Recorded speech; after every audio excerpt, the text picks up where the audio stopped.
Qielli i atij viti duke gjithmonë i rënd, sikur mbante brenda një stuhi që nuk po shpërthente dot. Në fshatin e vogël malor ku jetonte familja Hoxha, vera sapo kishte nisur, por ajri ishte plot razirat e heshtura.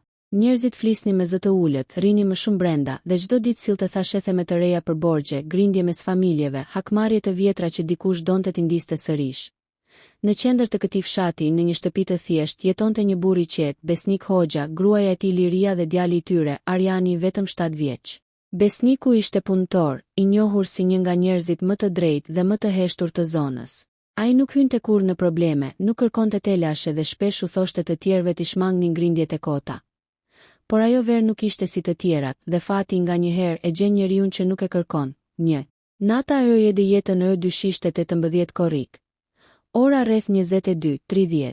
Drita e hënës ishte zbetë, si një kandil i lodhur që mezi jepte aq dritë sa të shihje hijet e drurve në obor. Arjani nuk flinte dot. Ai kishte dëgjuar zhurmat e çuditshme gjatë ditës, burrat që flisnin me babain, biseda që ndërpriteshin sapo ai fëmia afrohej. Mbrëmja e kishte rënduar ajrin edhe më shumë. Ai u ngrit ngadalë nga krevati dhe doli te dera e dhomës. Në korridor dëgjoi zërin e babait. Liri mbylli dritaret dhe mos dili jashtë sonte. Vetëm kaq të kërkoj, tha Besniku me një zë të butë, por të vendosur. Liria u duke alarmuar. Pse? Çfarë po ndodh? Besniku uli kokën, s'dua të shqetësoj. Thjesht më beso. Ka njerëz që janë mërzitur me mua. S'më pëlqen si po shkojnë gjërat, Arjani u trem. Nuk e kishte dëgjuar kur babain të fliste me atë ton. Ajo natë nuk duke e zakonshme. Kur ora kaloi 23:00, Besniku doli jashtë për të mbyllur portën e oborit. Arjani, kur dëgjoi zhurmën e derës, u fut fshehurazi pas perdes, duke parë në errësirë, era frynte ngadalë. Dëgjohej vetëm tingulli i gjetheve që përplaseshin, papritur, nga tokëza e rrugës u dukën 2 hije. 2 burra. Lëviznin ngadalë, por qëllimi i tyre ishte i qartë. Po shkonin drejt portës së shtëpisë së Arjanit. Kush është? Thiri Besniku, duke parë përreth, hijet nuk u përgjigjen. U afruan edhe pak. Njëri prej tyre kishte një kapuç të errët mbi kokë dhe tek mbërriti pranë portës diçka shkëlqeu. Një armë. Arjani ndjeu gjakun t'i ngrinte. Po ju ç'mëdoni? Zëri i babait u drodh pak, por ai nuk u tërhoq. Burri me kapuç u afrua aq sa drita e hënës i goditi syt. Ishin sy të ftohtë, pa shprehje, një boshllëk që të ishte friksues edhe për një burr të rritur, lëre më një fëmijë. Duhet të na japësh atë që na takon, Besnik, tha burri me një zë të rëndë të ngjirur. Si u kam asgjë, tha Besniku. Lëreni fshatin ton në paqe, burri qeshi shkurt. Ke bër gabimin e jetës, Besnik, Arjani u shtang. Çdo sekond dukej si një epokë. Pastaj ndodhi një krism, një britm, një trup që bie në tokë. Besniku ra ngadalë si një pemë e prerë. Arjani mbajti duart e goja, duke mos lëshuar asnjë zë. Burri me kapuç u kthye. Jo tërësisht, vetëm kokën. Sytë e tij të akullt u ndalën te ai. Arjani pati përshtypjen se i pan shpirtin. Një sekond, një çast i përjetshëm. Përpara se të iknin, burri tjetër murmuriti. Pse le të shihte? Dhe ai me kapuç u përgjigj ftohtësisht. Le ta mbaj mend. Fëmijët nuk harrojnë. Pastaj u zhdukë me sersirës. Liria vrapoi jashtë vetëm pasi dëgjoi derën të hapet me forcë. Kur pa Besnikun për tokë, zemra ju qa. Ajo ul pranë tij duke u lëritur emrin e njeriu që kishte dashur gjithë jetën. Arjani, i paralizuar pas derës, vetëm shihte. S'mund të lëvizte, as të qante, as të bërtiste. Ai vetëm shihte babain që nuk ngritej më, dhe sytë e atij burri që nuk do t'i harronte kurrë. 2. Pesë nata e zhveshi fëmijërin, ditët kaluan si mjegull. Policia erdhi, bëri pyetje, i pyeti të gjithë fshatarët. Askush nuk pa gjë, askush nuk dinte gjë. Disa edhe gënjenin që të shmangnin telashe. Ndoshta borxhe të vjetra. Ndoshta grindje për tokën. Ndoshta diçka me njerëz të rrezikshëm. Arjani dëgjonte të gjitha. E shihte nënën që digjej nga dhimbja, ndërsa njerëzit sillnin ushqim e rinin shpatullat, si të donin ta ngushëllonin. Në varrim, Arjani ndenji pranë arkivolit pa lëvizur. S'fliste. Nuk i vinte të qante. Njerëzit mendonin, fëmijë i vogël s'po e kupton çfarë ndodhi. Por ai e kuptonte më shumë se kushdo. Ai kishte parë fytyrën e vdekjes dhe sytë e vrasësit vetëm në mbrëmje, ndërsa njerëzit po largoheshin. Një burr i panjohur ju afrua Arjanit. Ishte plak me sy të urtë. Dëgjova çfarë ndodhi, bir. Më vjen keq. Arjani nuk foli. Plaku ul në gjunjë përballë tij. Edhe unë humba baban kur isha i vogël. Dhimbja nuk ikën. Por një ditë do ta kuptosh se çfarë duhet të bësh me të. Ariani ngriti syt. Dua ta gjej. Dua ta gjej atë që e vrau, plaku e pathellë. Njerëzit të thonë që hakmarrja s'është zgjidhje, por unë të them një të vërtet tjetër. Ai u afrua dhe i përshpëriti. E vërteta e shëron shpirtin. Pa të, njeriu vdes 2 herë. Pastaj u largua, duke e lënë fëmijën e vogël me një farë që do rritej brenda tij për dekada. 3. Dhimbja e u shndërrua e premtim vitet e para ishin më të vështira. Ariani nuk fliste për atë natë. Nuk i tregonte njeriut se çfarë kishte parë, por çdo darkë kur fikeshin dritat, ai shihte të njëjtin imazh në mendje. Sytë e ftohtë të vrasësit, fëmijët në shkollë pyesnin. Ke frikë nga errësira? Ai përgjigje gjithmonë. Jo, errësira ka frikë nga unë. Nëna e tij ishte vetmja dritë që i kishte mbetur. Ajo punonte fort 2 punë për të mbajtur shtëpinë. Ishte grua e fortë, por sytë e saj nuk shkëlqenin më si më parë. Premto ma një gjë, Arjan, i thoshte ndonjëherë. Mos u hum në këtë dhimbje. Ai e përqafonte dhe premtonte. Por premtonte diçka tjetër brenda vetes. Premtonte se një ditë do ta gjente vrasësin. 4. Djali e urrete e kërkimin e sirë vërtetës koha rrite si ujë. Ariani u rrit, mësoi shumë, u bë më i fortë dhe më i mbyllur. Ai ndiqte çdo bisedë të fshehtë të fshatit, çdo histori për njerëz të rrezikshëm, çdo incident që ndodhte. Ai u rrit me 2 botë. Njërën botë të dukshme. Shkollë, shok, buzëqeshje të vogla, jetë normale. Njërën botë të padukshme. Kërkimi heshtur, vëzhgimi njerëzve, analiza e çdo detaji. Në moshën 18 vjeçare, ai vendosi të largohej nga fshati për të studiuar në qytet. Nëna u friksua në fillim, por Ariani i tha: "Dua të bëhem i Zoti. Dua të bëhem njeri që gjen të vërteta." Ai studioi drejtësi, më pas psikologji kriminale, profesione që në dukje i duheshin shoqërisë, por në realitet ishin armët e tij të një hakmarrje të heshtur. Profesorët e donin. Ishte i qetë, inteligjent, i saktë, por kishin përshtypjen se pas syve të tij të errët, fshihej një stuhi që askush se shpjegonte dot. Në moshën 20 vjeçare, ai nisi të kërkonte arkiva të vjetra për raste të pazgjidhura. Çështja e babait të tij ishte e para në listë, vrasje me paramendim. Asnjë i dyshuar, asnjë provë konkrete. I dyshuar kryesor u dënua për krim tjetër dhe nuk pranoi asnjë lidhje. Emri dosja ishte zverdhur, një emër mungonte aty ku duhej të ishte. Dikush e kishte fshirë. Dhe pikërisht për këtë Ariani e kuptoi. Vrasësi i babait të tij nuk ishte njeri i zakonshëm. Kishte pushtet, kishte lidhje, kishte arritur ta zhdukte emrin e vet nga dokumentet. Kjo e forcoi edhe më shumë. Ai e la jetën e zakonshme dhe filloi të studionte botën e krimit. Rrugët, grupet, hierarkitë, mënyrat e manipulimit. Çdo cop informacioni që gjente e lidhi me atë natë. Por një gjë e dinte me siguri, vrasësi jetonte ende, dhe ende kishte syakulli. 5. 20 vitesh, kthimi në fshat kur mbushi 27 vjeç. Ariani u kthye në fshatin ku kishte lindur.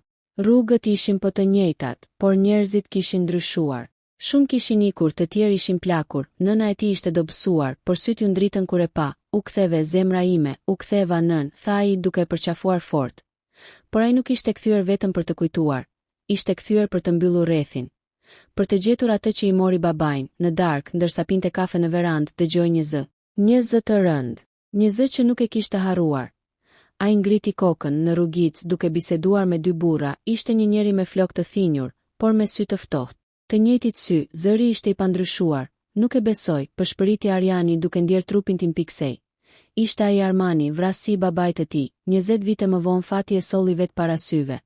Dhe historia tani vetëm sapo fillonte. Era frynte fort atë mbrëmje, duke i tundur degët e vjetra të gështenjave që rrethonin oborrin e shtëpisë së vjetër. Në verandë, Ariani rinte ulur, me duart që i dridheshin mbi filxhanin bosh. Nuk pinte më kafe, nuk shihte më qiellin. Ai shihte vetëm një gjë. Njeriun me syakulli, njeriun që sapo kishte parë, duke më i moshuar, po. Flokët i ishin thinjur, lëvizjet i ishin ngadalsuar. Por syt ishin po ata. Të ftohtë, të zbrazët. Syt që një natë e errët, kur Ariani ishte 7 vjeç, shikuan drejtin ndërsa gjaku i babait të tij ende shkëlqente në dysheme. Ai emër që mungonte në dosje. Ai njeri që policia tha se nuk ishte më aktiv, ai fantazm që askush nuk e përmente. Tani ecte lirisht në përfshat. Arjan, ç'ke? Pyeti nëna duke vënë re fytyrën e djalit të saj. Ai s'mundi t'i përgjigjej menjëherë. S'mund t'i thoshte, e pash vrasësin e babait. Jo ende. Jo pa qeni sigurt, thjesht lodhje nën, I tha me buzëqeshje të zorshme. Ajo e vështroi për një moment, sikur të donte të depërtonte në mendimet e tij. Ishte mësuar t'i lexonte sytë që kur ai ishte fëmijë. Por Ariani ishte bërë mjeshtër për t'i fshehur. Kur ajo u fut brenda, ai mori frym thellë. Syti u mbushën me një urrëtie të vjetër, një ndjenjë gjaku që kishte 20 vjet që gëryente brenda tij. Prap këtu pëshpëriti. Prap në fshatin ton dhe ai bëri betimin e tij të dytë. Nuk do ta linte të largohej gjallë. Jo këtë herë, 2. Emri e askush e këdonte të përmendet nesërmen në mëngjes. Ariani zbriti drejt qendrës së fshatit. Të gjithë e përshëndetën. U kthye Arian, të ronte nëna bir. Sa burrë bër ati I duhej të luante rolin e djalit të qetë, të sjellshëm që ishte kthyer për nënën e tij. Por brenda tij digjej një mision tjetër. Ai u ul te kafja e fshatit. Atje rinte pronari, një burr rreth të 60-tave, që dikur kishte qenë mik I babait të tij. Ariani e pa drejtë në sy. Kush është ai njeriu që erdhi mbrëm? Ai me flokë të thinjur me 2 burra të tjerë. Pronari ngriti vetullat. Cili, ai me sytë e ftohtë, tha Ariani me zë të ulët, burri u drodh paksa. E preu cigaren mes gishtave. Po ç'të duhet ty ai? Tha duke ulur zërin, dua të di kush është, pronari uli kokën. Ishte qartësisht I friksuar. Arian, disa emra është më mirë të mos I therasësh, e unë dua pikërisht ata emra, tha Ariani heshtje. Më pas burri u afrua dhe pëshpëriti. Quhet Armand Kodra. Dikur punonte me një grup të rrezikshëm nga qyteti. E zhdukën nga dokumentet. U tha se iku jashtë, por shumë prej nesh e dinin që kjo ishte gënjeshtër. Ariani ndjeu gjakun t'i ngrinte, Armand Kodra. Ai kishte emër, tani kishte edhe fytyrë. Dhe pse ka ardhur tani? Pyeti, thon burri ngriti shpatullat, se kërkon di. Një person që I ka borxh diçka. Ariani e kuptoi, I ftohtë sigur vrasësi ishte kthyer jo rastësisht, dhe një ndjenjë keqe I rrëshiti në stomak. 3.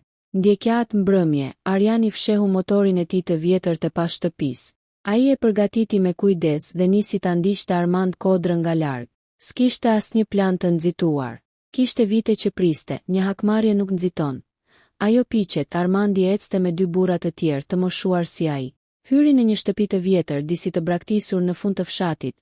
Ariani u afrua ngadalë, duke u fshehur pas një gardi të rënë. Nga brenda dëgjoi zëra, "Shef, e sigurt? Ky vend nuk është I qetë, është vendi ku dua", tha Armandi. "E kam një punë të pambyllur këtu", fjala pambyllur I nguli thikën Arianit në stomak. "Po ai djali?" Pyeti një tjetër, Armandi heshti për pak, pastaj tha, "E pash. U rrit, por s'më nje. E kam lënë të më njoh step by step." Ariani gati u ngrit nga vendi. Zemra ju mbush me zjarr, nuk ndaloj derisa ta gjej, tha Armandi. "Po kë?" pyeti një nga njerëzit e tij. "Atë që më tradhtoi 20 vjet më parë." Borxhi së shlyer. Ariani ngriti vetullat. Kush e kishte tradhtuar? Babai I tij kishte qenë njeri I ndershëm. Kishte ndihmuar të gjithë. S'kishte lidhje me botën e errët, apo ndoshta po. 4. Sekreti në mbrëmjen pasaj, ndërsa Ariani po e bënte gati planin e tij të ndjekjes, nëna hyri në dhomë. "Arian, dua të flasim." Ai e pa e habitur. "Çfarë ka?" Ajo ul pranë tij. "Prej ditës që u ktheve të shoh të trazuar. Dhe kam frikë." Ai u mundua të buzëqeshte. "Vetëm lodhje." "Jo", tha ajo. "Sytë e tu janë si atë natë. Tani dua të them një të vërtetë që kam mbajtur për 20 vjet." Arianit I ndaloi fryma. "Si të vërtetë?" Ajo I mori dorën. "Babai yt nuk ishte thjesht njeri I ndershëm. Ishte guximtar. Shpëtoi dik nga duart e një grupi kriminal. Njëri prej tyre." Armand Kodra e kërcënoi. Ariani u ngrit në këmbë. Pse nuk më thatë?" "Pse e fshehët, se ishe fëmijë." Tha ajo me lot në sy. "Sepse ai burr e dinte që babai yt kishte dëshmuar kundër tyre. I vetmi që guxoi. Ai e vrau për ta mbyllur gojën. Dhe do të vriste edhe ty nëse ta tregoja." Ariani ul ngadalë I shokuar, koka e rrite. "Pra babai im nuk u vra rastësisht." "Jo, bir. U vra sepse ishte hero. Sepse u ngrit përballë njerëzve që gjithë fshati kishte frikë." Ariani vuri dorën në fytyrë. Gjoksi I dridhej. "Dhe unë gjithë këto vite kam menduar se ishte viktim, ai e dinte rrezikun", tha nëna. "Por zgjodhi të mos e ulte kokën. Zgjodhi të shpëtonte dik." Ariani ngriti syt. "Kë shpëtoi? Kush ishte ai njeri?" Nëna uli kokën. "Këtë nuk ta kam thënë kurrë." Ai u ngrit, fjalët I dolën si gjemim. "Kush ishte?" Ajo mori frym thellë dhe në një zë të dobët tha, "Ishte vajza e Armand Kodrës." Ariani u shtang. Çdo gjë u kthye përmbys. Babai yt e shpëtoi vajzën e atij njeriu nga një trafikim i sigurt. E mori, e fshehu, derisa ajo mundi të largohej jashtë shtetit. Armandi se pranoi kur këtë. E quajti tradhti.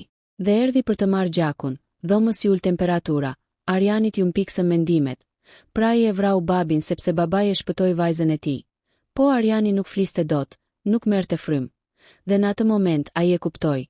Hakmarrja nuk ishte mision personal, ishte një borxh gjaku që kishte kaluar brez pas brezi. 5. Para shtesa e stuhisat nat, Arjani nuk fjeti as pak.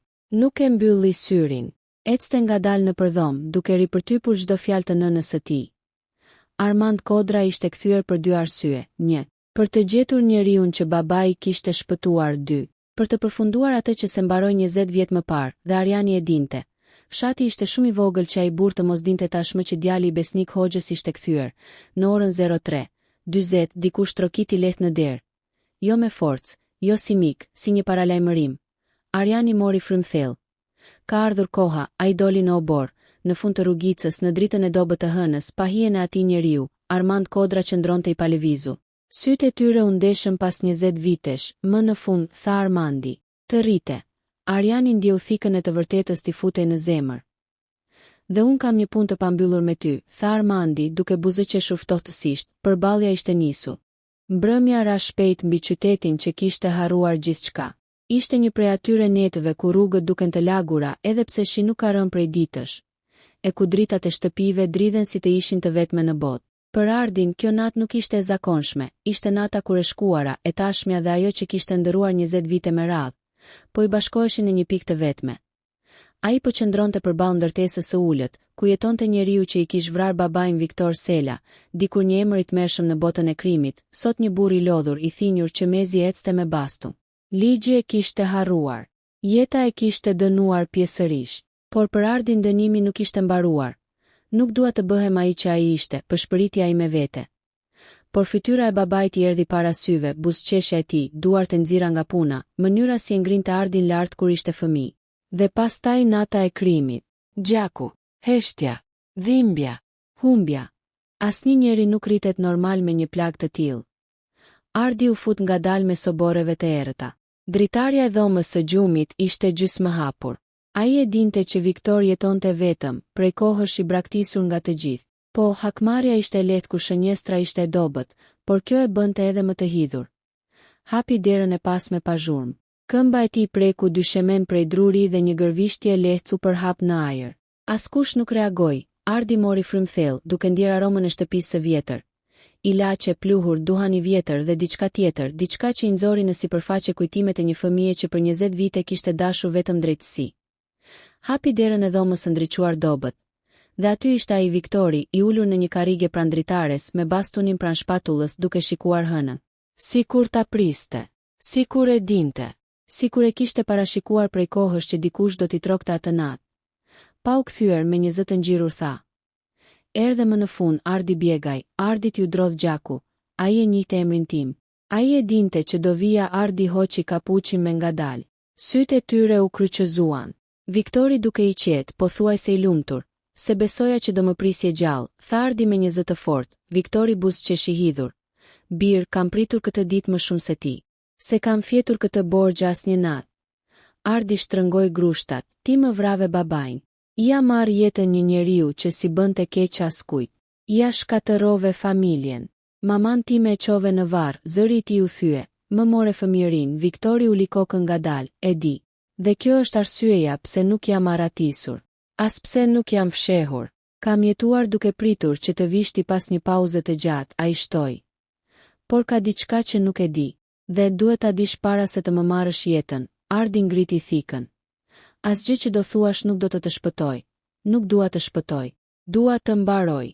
Por është e një e vërtetë që të përket ty. Ardi hezitoi. Zemra i trokiste fort, fol. Viktori mori frym me vështirësi. Babai yt nuk ishte njeriu që mendoje. Ardi t'i ngrin gjaku. Çfarë po thua? Ai ishte mik dhe armik. Një burr i mirë, por i lidhur me njerëz shumë më të rrezikshëm se unë. Ajo natë nuk ishte vetëm gabimi im. Ishte një urdhër që ai vetë kishte pranuar më parë për të shpëtuar jetën tënde. Ardi mbeti i shtangur, gënjeshtra. Babai im nuk do të më sakrifikonte kurrë. Viktori ngriti sytë, të lagur. Jo, bira i të sakrifikoj veten për ty. Ti ishe i vogël, ishe në shënjestër. A i hyri në një marrëveshje për të mbrojtur jetën tënde. Por më pas u prishën lojërat. Dhe unë u bëra dora e piste dikuj tjetër. Unë e kam vrarë, por nuk ka qenë vendimi im. Unë vetëm e kam ekzekutuar.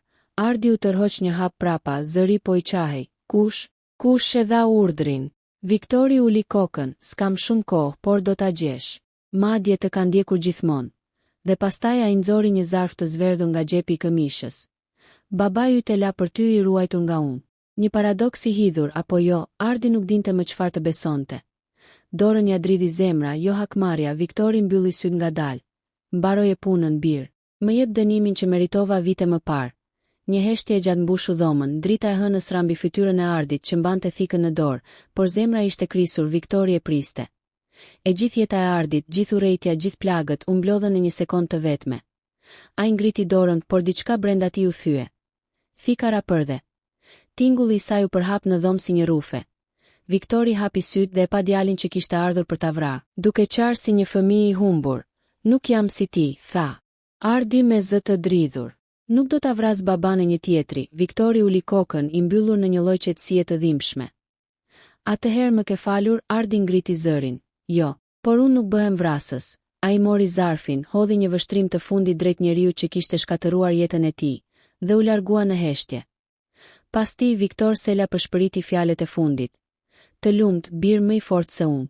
Më i mirë se unë, Ardi doli në rrugë, duke mbajtur zarfin që mund të përmbante të vërtetën e jetës së tij. Por teksa hapi hapësirën e oborrit, një siluet e errët u shfaq pas portës. Një vojce i ftohtë tha. Në fund të fundit e lash të lirë. Gabim i madh, Ardi ngriti syt, fytyra që pa i ngriti gjakun në vend. Dikush tjetër, dikush shumë më i rrezikshëm se sa Viktor e kishte pritur.